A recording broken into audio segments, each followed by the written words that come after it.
Et aujourd'hui je vais vous révéler la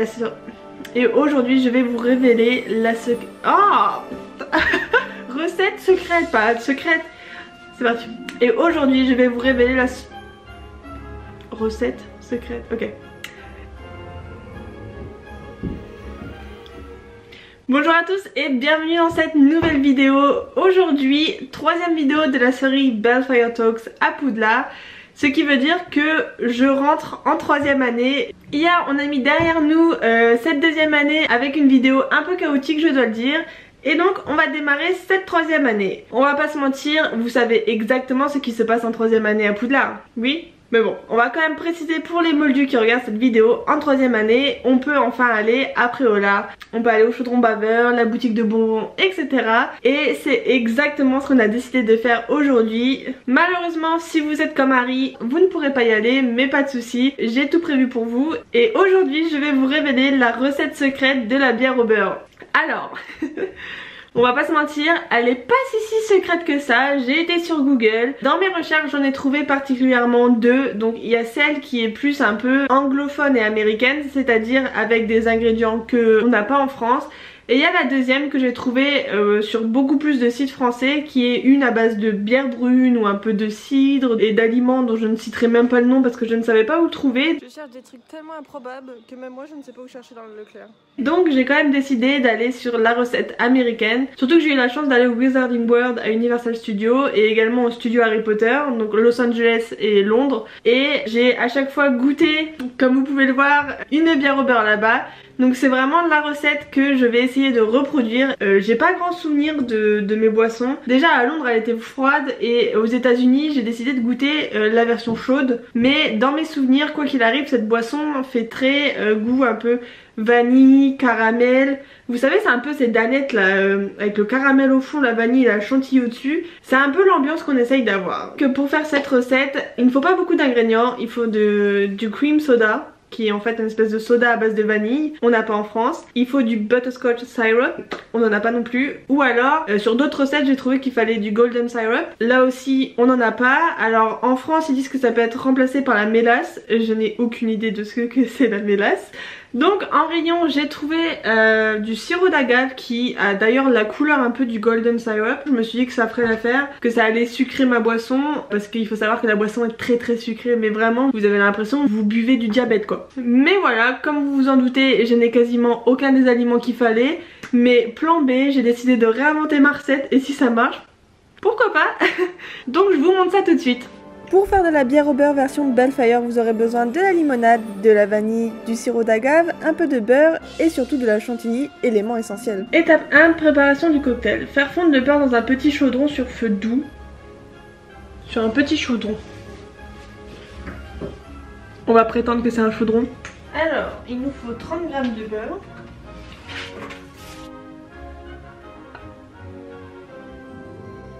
Rassurez-moi. Vous aussi vous êtes fiers quand vous avez le nombre parfait sur la balance.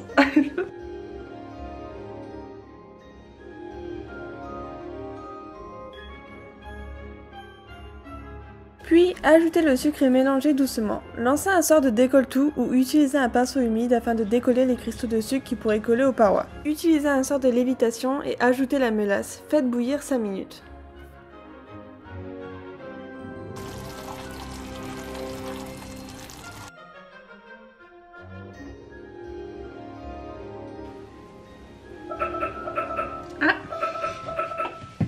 Bon alors étape 1 réalisée, on passe maintenant à l'étape 2 qui est en fait la finition et le dressage, mais qui va être un peu plus pour nous. Comme j'ai pas de cream soda, et bien je vais le faire moi-même. Donc cream soda, on va aller voir tout de suite sur l'ordi ce que c'est. Donc j'ai trouvé une recette que je peux faire moi-même. Par contre il disait de le faire avec de l'eau pétillante, sauf qu'il faut savoir que je déteste l'eau pétillante, mais genre vraiment je déteste. Donc j'ai acheté de la limonade à la place. Soit on fait de la version classique et je mets juste un peu de vanille dans ma limonade et ça le fait. Soit j'essaye de faire la recette de la petite dame qui fait bouillir en fait l'eau, elle rajoute 2 verres de sucre, un verre d'eau plus la vanille, elle fait chauffer pendant 5 minutes.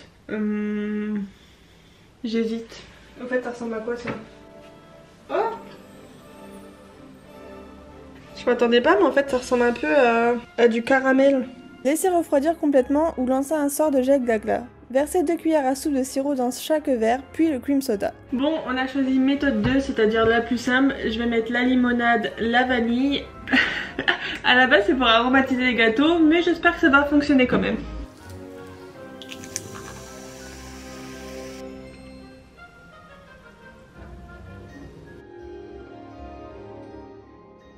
On va tout de suite goûter, voir ce que ça donne. Alors, on sent quand même un petit peu la limonade. Ça sent pas exactement ça non plus. Ça fait un bon mélange entre les deux. Ça a l'air de fonctionner. Surmontez d'une généreuse dose de crème fouettée et savourez. Et parce que j'aime le caramel, je vais tout simplement en rajouter un petit peu au-dessus. Hop.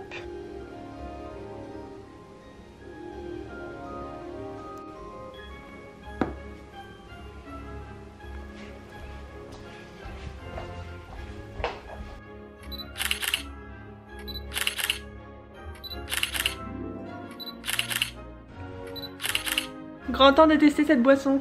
Tiens. Alors pour l'instant j'ai eu que la chantilly et le caramel, mais c'est très bon. Que dire de ma bière au beurre? Je pense que j'ai bien fait de rajouter caramel. Ensuite la limonade et la vanille ont bien imprégné le goût du sirop, mais même si comment le sirop que j'ai mis en bas maintenant il est compact et dur. Ouais, ça a vraiment le goût différent quand j'ai goûté la limonade et la vanille tous les deux. Est-ce que ça a le goût de ceux au studio? Pas exactement, en tout cas c'est pas exactement ça que je me rappelais dans mes souvenirs. Mais sur les arômes on s'y retrouve un truc un peu caramel, vanille, un peu chimique. C'est franchement pas trop mal. Déjà c'est pas mauvais, donc ça peut fonctionner pour un goûter d'anniversaire, un truc comme ça ou autre. Niveau couleur, texture, etc. on y est carrément, je trouve. Je trouve que ça ressemble vraiment un peu à ce qu'on voit sur internet. Du coup maintenant ce que je me demande c'est est-ce que j'aurais eu un goût à peu près similaire avec les vrais ingrédients ou pas du tout. Je sais que c'est des aliments qu'on peut commander en France, il y a notamment des corners un peu anglais, américains qu'on peut trouver, donc pourquoi pas un jour aller en acheter, trouver un corner ou les commander sur des boutiques pour refaire le test et vraiment comparer les deux goûts. En tout cas je suis très contente de cette vidéo. Je vais mettre la recette que j'ai utilisée dans la barre de description, plus des petites précisions sur les mélanges que j'ai fait pour remplacer certains aliments. Mais je suis très contente. Je vais continuer à boire ma bière au beurre et on se retrouve demain avec la 4e année. Et surtout ne manquez pas le rendez-vous car la vidéo de demain est le tournoi des 3 sorciers et donc j'aurai 3 invités spéciales sur cette chaîne. J'ai très hâte de partager ce live avec vous. Et il paraîtrait qu'il y aurait peut-être des concours durant ce live. J'ai prévu un tas de questions super sympas pour demain. Donc surtout ne manquez pas le live et nous verrons quelle sorcière ou quel sorcier défend le mieux sa maison. Allez, à demain!